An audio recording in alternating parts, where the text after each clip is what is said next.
Hi and welcome to Guru Grid. So in today's topic, instead of considering how to manifest something, I had an amazing comment. It really lit me up and I love it so much. I reveled in it and I smiled and I laughed a bit. Is how do we de-manifest something? More specifically, our parents. Wonderful.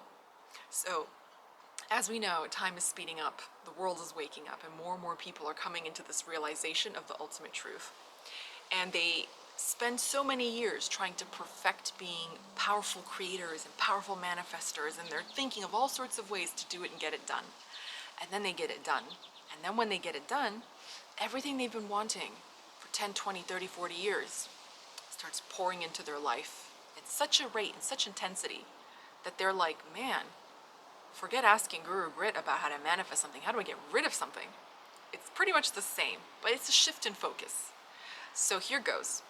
Let's say you now live in an apartment that you wanted for a very long time, and you found out the plumbing wasn't so great, and there was infestations, and you had to pay someone to come fix those things.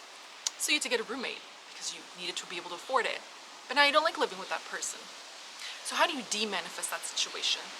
Well, for starters, you shift the focus, which means when you start thinking about de-manifesting, your mind is going to go to the problem and you're going to say, I want to get rid of mites, I want to get rid of the bad plumbing, I want to get rid of living with this person. But you're just getting more of those things. So you have to find a way to feel good about living there. You have to find a way. Say you live with your parents. You have to find a way to enjoy that experience. Say, okay, they're a little bit emotionally unpredictable. Maybe I don't have a lot of privacy. But in this space, there's familiarity. I know where something is kept. I know what is where, when I need it, where I need it. I can access it.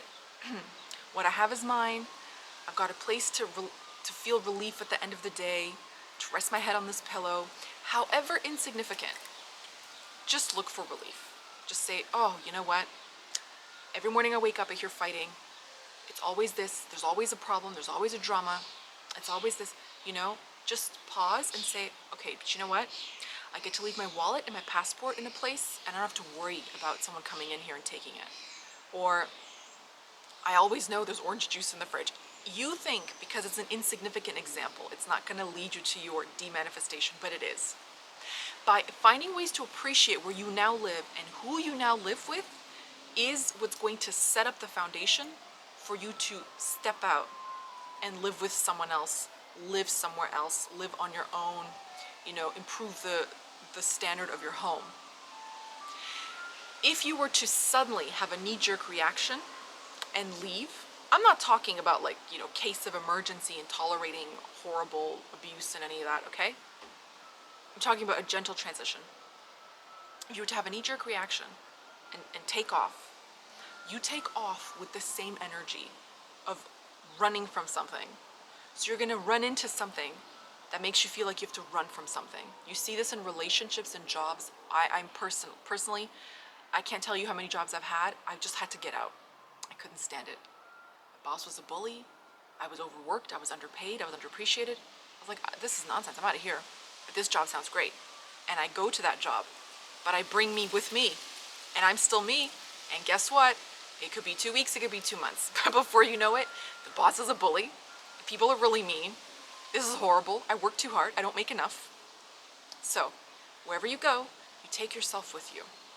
So the best thing you can do is find something to appreciate where you are so that when you move on, you actually have a better experience. That's how you de-manifest. You get rid of the problems in the home. You get rid of the characteristics of the people that you live with that give you a hard time. So, does that make sense? So either they're gonna leave or you're gonna leave because the vibrations won't match up. Does that make sense? So if you're very happy and you're appreciating where you are, then they're going to find somewhere else to live, somewhere to send you, or you're gonna be the one to do it. But either way, it must be done. So from wherever you are at this point, find something to appreciate about where you live or who you live with or where you work or who you're married to, and their vibration is going to rise to match yours so you can be happy together. or you're gonna move on to another happy scenario. So instead of having a lose-lose situation, you basically train your expectation to a win-win situation. I hope that helps. Let me know if you have any other questions. Bye-bye.